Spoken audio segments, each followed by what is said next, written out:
It is very seldom that mere ordinary people like John and myself secure ancestral halls for the summer. A colonial mansion, a hereditary estate, I would say a haunted house, and reach the heights of romantic felicity. But that would be asking too much of fate. Still, I proudly declare there is something queer about it. Else, why should it be let so cheaply? And why have stood so long untenanted? John laughs at me, of course, but one expects that in a marriage. John is practical in the extreme. He has no patience with faith, an intense horror of superstition, and he scoffs openly at any talk of things not to be felt and seen and put down in figures. John is a physician. And perhaps, though I would not say this to a living soul, but this is dead paper and a big weight from my mind, perhaps that is one of the reasons I do not get better faster. You see, John does not believe that I'm sick. And what can one do? If a physician of high standing and one's own husband assures friends and relatives that there is really nothing the matter with one but temporary nervous depression and a slight hysterical tendency, what is one to do? My brother is also a physician, also of high standing, and he says the same. So I take phosphates or phosphites, whichever they are, and tonics and journeys and air and exercise, and I'm absolutely forbidden to work until I am well again. Personally, I disagree with their ideas. Personally, I believe that congenial work with excitement and change would do me good. But what is one to do? I did write for a while in spite of them, but it does exhaust me so, being so sly about it, or else meet with heavy opposition. I sometimes fancy that in my condition, if I had less opposition and more society and stimulus. But John says the very worst thing I can do is to think about my condition, and I confess it always makes me feel bad. So I will let alone and talk about the house. Oh, the most beautiful place. It is quite alone, standing well back from the road, quite 3 miles from the village. It makes me think of English places that you read about, for there are hedges and walls and gates that lock, and lots of separate little houses for the gardeners and the people. Oh, there is a delicious garden. I never saw such a garden, large and shady, full of box-bordered paths and lined with long grape-covered arbours with seats under them. And there were greenhouses too, but they're all broken now. There was some legal trouble, I believe, something with heirs and co-heirs. Anyway, the place has been empty for years. That spoils my ghostliness, I am afraid, but I don't care. There is something strange about the house. I can feel it. I even said so to John one moonlit evening, but he said that what I felt was a draught, and he shut the window. I get unreasonably angry with John sometimes. I'm sure I never used to be this sensitive. I think it's due to this nervous condition. John says if I feel so, I shall neglect proper self-control. So I take pains to control myself, before him at least. And that makes me very tired. I don't like our room one bit. I wanted one downstairs that opened onto the piazza. Oh, it had roses all around the window and such pretty old-fashioned chintz hangings. But John wouldn't hear of it. He said there was only one window, no room for 2 beds, and no near room should he decide to take another. He is very careful, loving, and hardly lets me stir without special direction. I have a scheduled prescription for each hour in the day. He takes all care from me, and I feel basely ungrateful not to value it more. He said that we came here solely on my account, that I was to have perfect rest and all the air I could get. Your exercise depends on your strength, my dear, he said, and your food somewhat on your appetite, but air you can absorb all of the time. So we took the nursery at the top of the house. It is a big airy room, and it's the whole floor nearly, with windows that look all ways and air and sunshine galore. It was a nursery first, then a playroom, then a gymnasium, I should judge, for the windows are all barred for little children, and there are rings and things in the walls. The paint and the paper look as if a boys' school used it. It is stripped off, the paper, in great patches all around the head of my bed, as far as I can reach, and in great places on the other side of the room, low down. Oh, I never saw a worse paper in my life. One of those sprawling, flamboyant patterns committing every artistic sin. It's dull enough to confuse the eye in following, pronounced enough to constantly irritate and provoke study, and when you follow the lame, uncertain curves for a little distance, they suddenly commit suicide, plunge off at outrageous angles, destroy themselves in unheard of contradictions. The colour is repellent, almost revolting, a smouldering, unclean yellow, strangely faded by the slow-turning sunlight. It is a dull, yet lurid orange in some places and a sickly sulphur tint in others. No wonder the children hated it. I should hate it myself if I had to live long in this room. Oh, there comes John. I must put this away. He hates me writing a word. We've been here 2 weeks, but I have not felt like writing before, not since that first day. I'm sat by the window in the atrocious nursery, and in truth, there is nothing to hinder my writing as much as I should wish, aside from a lack of strength. John is away every day, and even some nights when his cases are serious. I'm glad that my case is not serious.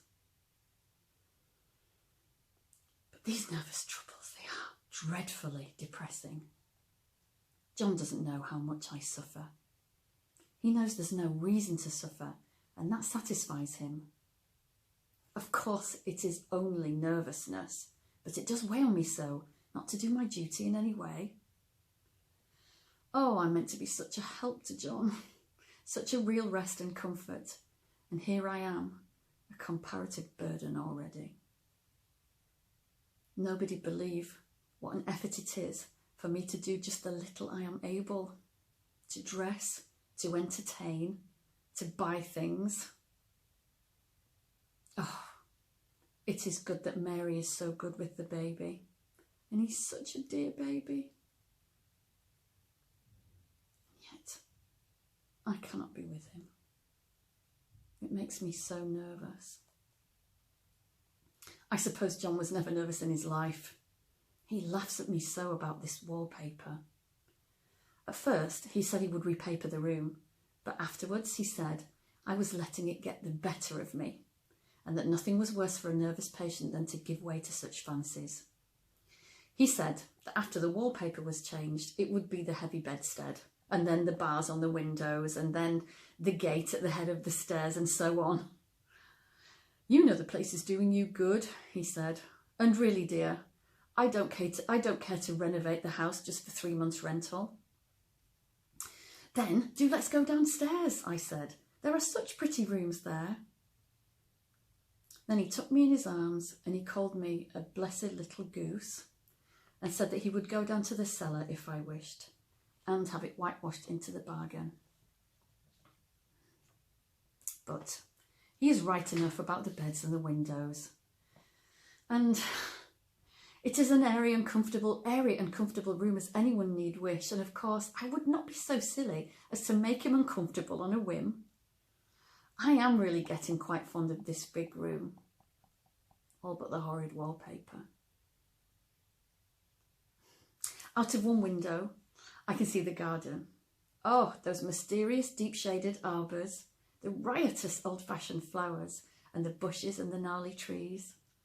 Out of another window, I get a lovely view of the bay and a little private wharf belonging to the estate. There is a beautiful shaded lane there that runs down from the house. I fancy I see people walking in these numerous arbours and paths. But John has cautioned me not to give way to fancy in the least. He says that with my imaginative power and my habit of story making, a nervous weakness like mine is sure to lead to all manner of excited fancies, and that I ought to use my will and my good sense to check this tendency. So I try. I think sometimes if I were only well enough to write a little, it would relieve the press of ideas and rest me, but I find I get pretty tired when I try. It is so discouraging not to have any advice and companionship about my work. When I get really well, John has said he will ask cousin Henry and Julia down for a long visit.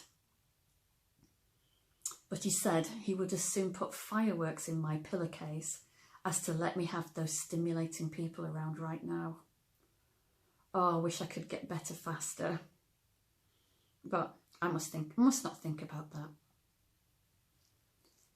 This wallpaper looks to me as if it knew what a vicious influence it had. There is a recurrent spot where the pattern lolls like a broken neck and two bulbous eyes staring at you upside down. I get positively angry with the impertinence of it and the everlastingness. Up and down and sideways they crawl, and those absurd, unblinking eyes are everywhere. There is one place where two breadths didn't match, and the eyes go all up and down in a line, one higher than the other.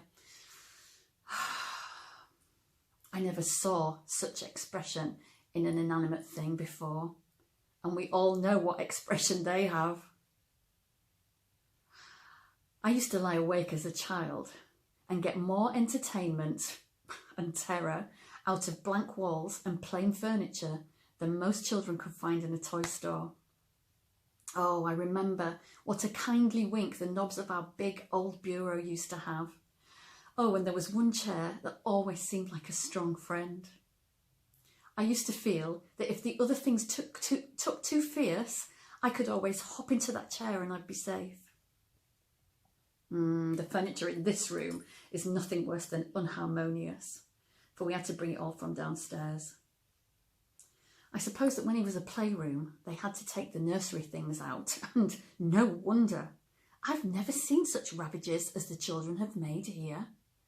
The wallpaper, as I said before, is torn off in spots, and it sticketh closer than a brother. They must have had perseverance as well as hatred. Then the floor, it's scratched and gouged and splintered, and the plaster itself is dug out here and there. And this great heavy bed, which is the only thing we found in the room, well, that looks like it's been through the wars. I don't mind it a bit, though. Only the paper.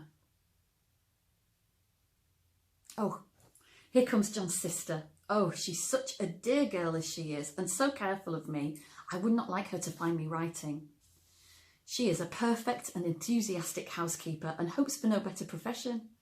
I verily think that she thinks it's the writing which made me sick. But I can write when she's out. I can see her a long way off from these windows. There is one that commands the road, a lovely shaded winding road, and one that just looks off into the country. A very lovely country too, full of great elms and velvet meadows. This wallpaper has kind of a sub-pattern in a different shade, a particularly irritating one, for you can only see it in certain lights and not even clearly then. But in the places where it isn't faded and where the sun is just so, I can see a strange, provoking, formless sort of figure that seems to skulk about in that silly, conspicuous front design.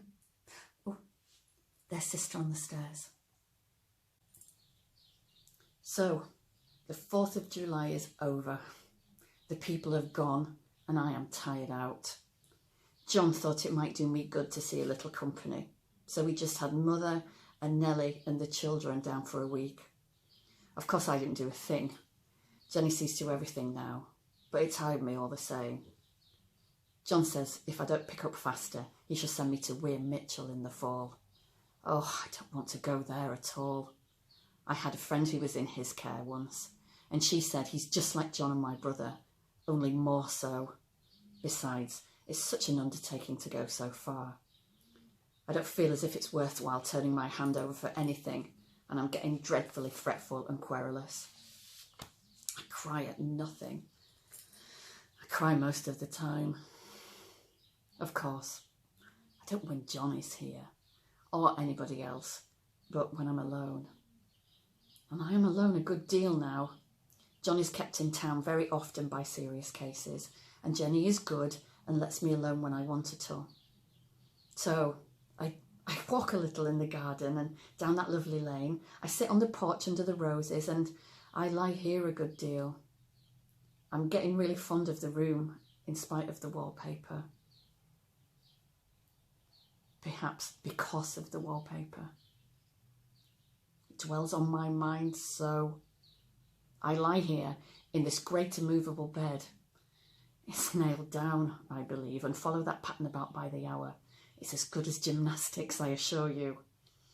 I start, we'll say, at the bottom, down in the corner over there where it's not been touched, and I determine for the 1000th time that I will follow that pointless pattern to some kind of conclusion.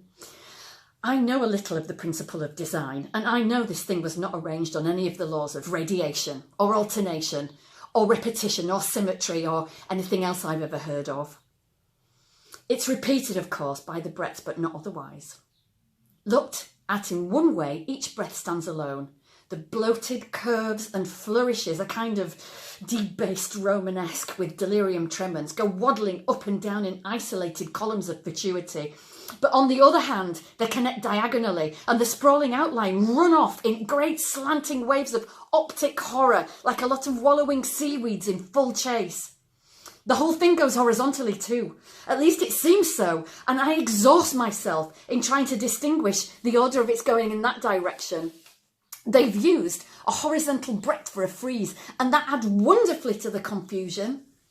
There's one end of the room where it's almost intact, and there, when the crosslight fades and the sun shines low directly upon it, I can almost fancy a radiation after all, and the interminable grotesque seem to form around a common centre and rush off into headlong plunges of equal distraction. It makes me tired to follow it. I will take a nap, I guess. I don't even know why I should write this. I don't want to. I don't feel able. I know John would think it absurd, but I must say what I feel and think in some way. It is such a relief. But the effort is getting greater than the relief. Half the time now I'm awfully lazy and I lie down ever so much. John says I mustn't lose my strength, and he has me take cod liver oils and lots of tonics and things, to say nothing of ale and wine and rare meat. John says I mustn't lose my strength. Dear John, he loves me very dearly and hates to have me sick. I tried to have a real, honest, reasonable and earnest talk with him the other day and tell him how I wish he would let me go and make a visit to Cousin Henry and Julia. He said I wasn't able to go, nor able to stand it after I was there. I did not make a very good case for myself, for I was crying before I'd finished. It's getting a great effort for me to think straight. Just the nervous weakness, I suppose. Dear John, he gathered me up in his arms and just carried me upstairs, laid me on the bed and sat by me and read till my head was tired. He said I was his darling and his comfort and all he had, and I must take care of myself for his sake and keep well. He says that no one but myself can get me out of it, and that I must use my will and self-control and not let any silly fancies run away with me. Oh, there is one comfort.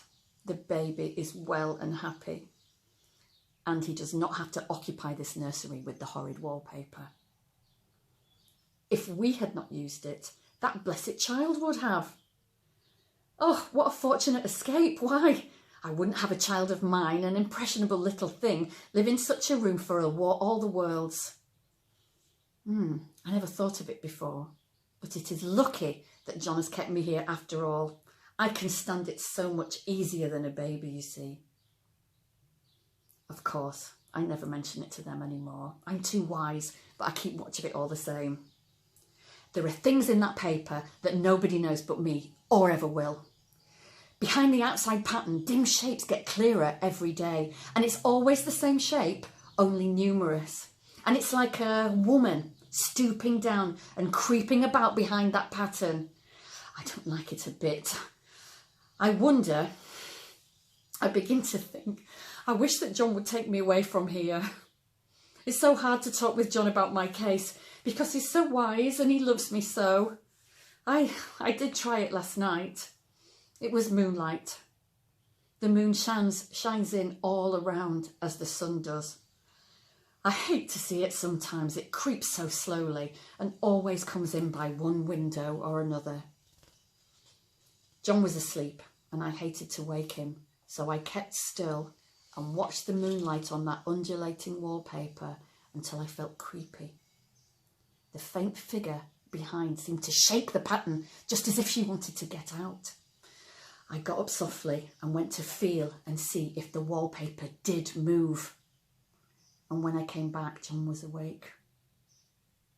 "What is it, little girl?" he said. "Don't go walking about like that. You'll get cold." I thought it was a good time to talk, and so I told him that I was really not gaining here and that I wished he would take me away. "Why, darling?" he said. "Our lease will be up in 3 weeks, and I can't say how to leave before. The repairs on our home are not done, and I cannot possibly leave town just now. Of course, if you were in danger, I could and I would, but really you are better, dear, whether you see it or not. I'm a doctor, dear, and I know. You are gaining flesh and colour, your appetite is better. I feel really much easier about you." "I don't weigh a bit more," I said, "nor as much. And my appetite may be better in the evening when you are here, but it's worse in the morning and when you're away." "Bless her little heart," he said with a big hug. "She shall be as sick as she pleases. But now let's improve the shining hours by going to sleep and talk about it in the morning." "And you won't go away?" I said gloomily. "Why? How can I, dear? It is only 3 weeks more, and then we will take a nice little trip of a few days while Jenny is getting the house ready. Really, dear, you are better." "Better in body, perhaps," I began, and stopped short, for he sat straight up and looked at me with such a stern, reproachful look that I could not say another word. "My darling," he said, "I beg of you, for my sake and for our child's sake, as well as for your own, that you will never for an instant get that idea in your mind. There is nothing so dangerous and so fascinating to a temperament like yours. It is a false and foolish fancy. Can you not trust me, a physician, when I tell you so?" So, of course, I said no more on that score, and we went to sleep before long. He thought I was asleep first, but I wasn't.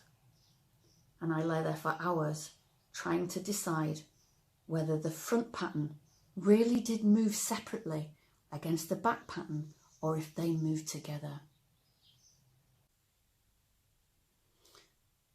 On a pattern like this, by daylight, there is a lack of sequence, a defiance of law that is a constant irritant to a normal mind.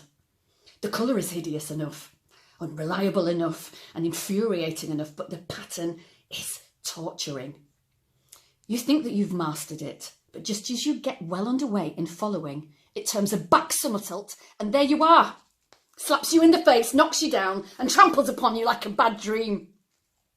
The outside pattern is a florid arabesque, reminding one of fungus. If you can imagine a toadstool in joints, an interminable string of toadstools budding and sprouting in endless convolutions, why then, that is something like it. That is, sometimes. There is one marked peculiarity about this paper, a thing nobody notices but myself, and that is that it changes as the light changes. When the sun shoots in through the east windows, I always first watch for that first long, straight ray. It changes so quickly that I can never believe it. And that is why I watch it, always. By moonlight, the moon shines in all night when there is a moon. I wouldn't know it was the same paper. At night, in any kind of light, twilight, candlelight, lamplight, worst of all, moonlight, it becomes bars. The outside pattern, I mean. And the woman behind it is as plain as can be. I didn't realise for a long time the thing that was showed behind that dim sub-pattern, but now I am quite sure it is a woman. By daylight she is subdued and quiet. I fancy it's the pattern that keeps her so still. It is so puzzling. It keeps me quiet by the hour. I lie down ever so much now. John says it's good for me to sleep all I can. He indeed started this habit by making me lie down for an hour after each meal. It's a very bad habit, I'm convinced, because you see, I don't sleep. And that cultivates deceit, for I don't tell them I'm awake. Oh no! The fact is, I am getting a little afraid of John. He seems very queer sometimes, and Jenny has an inexplicable look. It strikes me occasionally, a scientific hypothesis. Perhaps it's the paper. I've watched John when he did not know I was looking, come into the room suddenly on the most innocent excuses, and I've caught him several times looking at the paper. And Jenny too. I caught her with a hand on it once. She didn't know I was in the room, and when I asked her in a very quiet voice with the most restrained manner possible, what was she doing with the paper? She turned around as if she'd been caught stealing and looked quite angry, asked me why I should frighten her so. Then she said that the paper stained everything it touched, that she had found yellow smooches on all my clothes and John's, and she wished that we would be more careful. Doesn't that sound innocent? But I know she was studying the pattern. I am determined that no one shall find out about it but myself. Life is very much more exciting now than it used to be.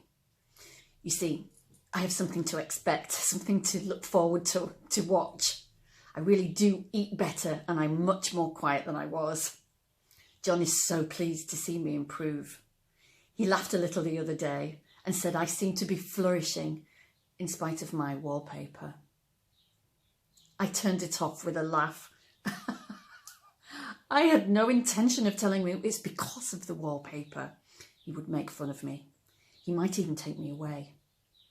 I don't want to leave now until I have found it out. There is a week more, and I think that will be enough. I'm feeling ever so much better. I don't sleep much at night, for it is so interesting to watch the developments, but I do sleep a good deal during the day. In the daytime, it's tiresome and perplexing. There are always new shoots to the fungus and new shades of yellow all over it. I cannot keep count of them, although I have tried conscientiously. It is the strangest yellow, that wallpaper. It makes me think of all the yellow things I ever saw.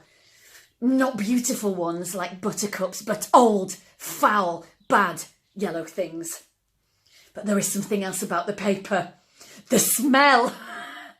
I noticed it the moment we came into the room, but with so much air and sun, it wasn't so bad. Now we've had a week of rain and fog, and whether the windows are open or not, the smell is here. It creeps all over the house.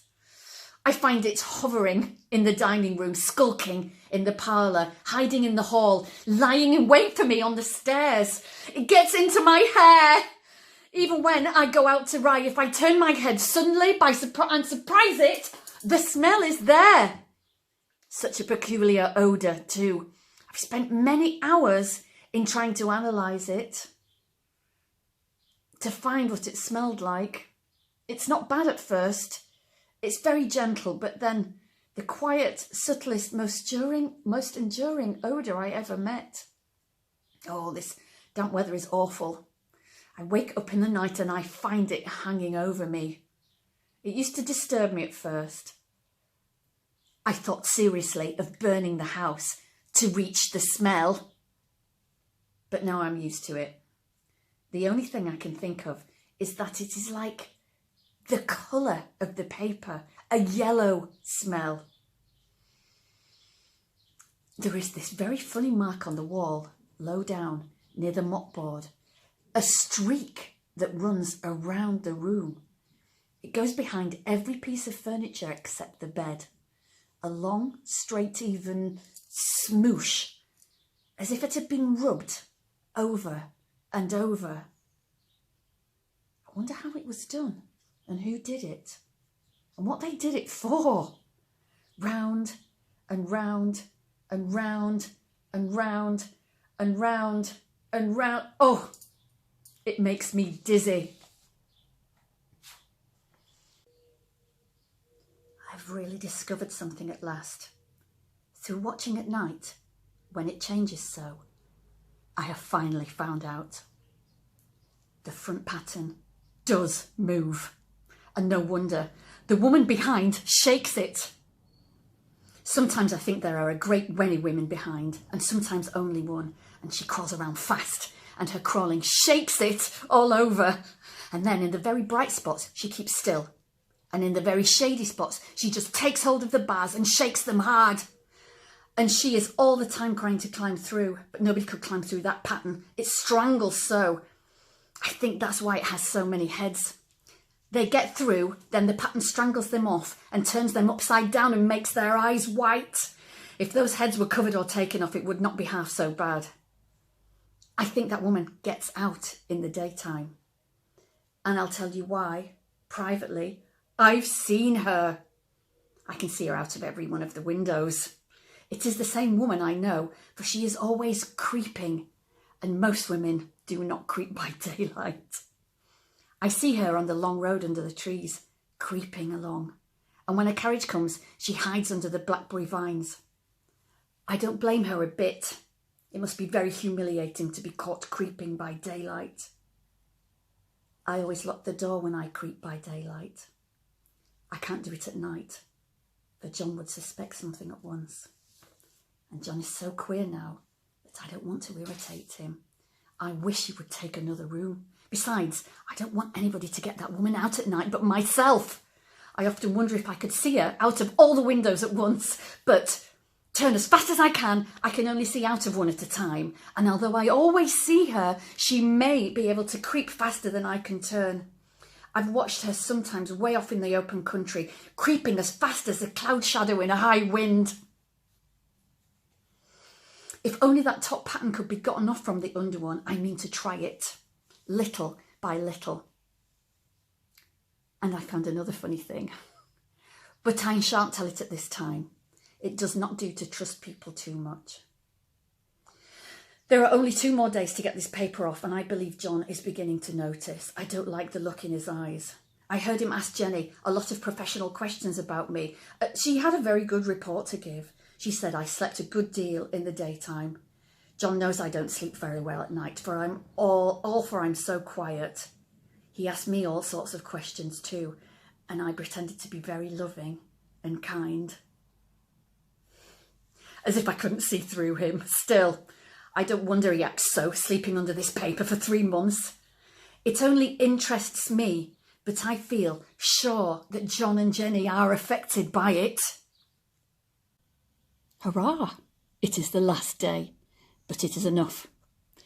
John is to stay in town overnight and won't be back until this evening.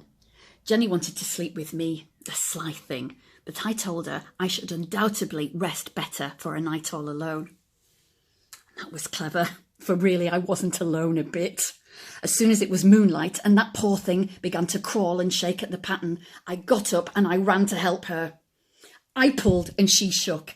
She shook and I pulled, and before morning we peeled off yards of that paper, a strip about as high as my head and half around the room. And then, when the sun came up and that awful pattern began to laugh at me, I declared I would finish it today. We go away tomorrow, and they are moving all my furniture down again to leave things as they were before. Jenny looked at the wall in amazement, but I told her merrily that I did it out of pure spite of the vicious thing. She laughed and she said she wouldn't mind doing a bit herself, but I must not get tired. How she betrayed herself that time. But I am here, and no person touches this paper but me. Not alive. She tried to get me out of the room. It was too patent, but I said it was so quiet and empty and clean that I believed I would lie down again and sleep all I could, and that not to wake me even for dinner, and that I would call when I woke. So now she's gone, and the servants are gone, and the things are gone, and there is nothing left but that great bedstead nailed down with the canvas mattress as we found it. We shall sleep downstairs tonight and take the boat home tomorrow. I quite enjoy this room. Now it is bare again. How those children did tear about here. The bedstead is fairly gnawed. But I must get to work. I have locked the door and thrown the key down into the front path. I don't want to go out, and I don't want to have anybody come in till John comes home. I want to astonish him. I've got a rope up here that even Jenny did not find. If that woman does get out and tries to get away, I can tie her. But I forgot I could not reach far without getting anything to stand on. And the bed will not move. I tried to lift and push it until I was lame. And then I got so angry, I bit off a little piece of one corner. But it hurt my teeth. Then I peeled off all the paper I could reach standing on the floor. It sticks horribly and the pattern just enjoys it. All those strangled heads and bulbous eyes and waddling fungus growths just shriek with derision. I am getting angry enough to do something desperate. To jump out of the window would be an admirable exercise, but the bars are too strong even to try. Besides, I wouldn't do that. Of course not. I know well enough that a step like that is improper and might be misconstrued. I don't like to look out of the windows even. There are so many of those creeping women and they creep so fast. I wonder if they all came out of the wallpaper as I did. But I am securely fastened here now by my well-hidden rope. You don't get me out on the road there. I suppose I shall have to get back behind the pattern when it comes night, and that is hard.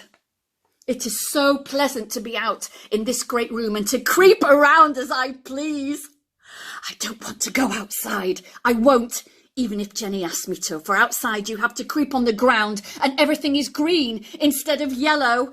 But here I can creep smoothly on the floor and my shoulder just fits in that long smooch around the wall so I cannot lose my way. Why, there is John at the door. It's no use, young man. You can't open it. How he does call and pound. Now he's crying for an axe. Oh, it would be a shame to knock down that beautiful door. John, dear, I said in the gentlest voice. The key is down by the front steps, under a plantain leaf. That silenced him for a few moments. Then he said, very quietly indeed, Open the door, my darling. I can't, I said. The key is down by the front door, under a plantain leaf. And then I said it again, several times, very gently and slowly. And I said it so often that he had to go down and see. And he got it, of course. And he came in. And he stopped short by the door. What is the matter? He cried. For God's sake, what are you doing? I kept creeping just the same, but I looked at him over my shoulder. I've got out at last, I said, in spite of you and Jane, and I've pulled off most of the paper so you can't put me back in. No, why should that man have fainted? But he did, and right across my path by the wall, so that I had to creep over him every time.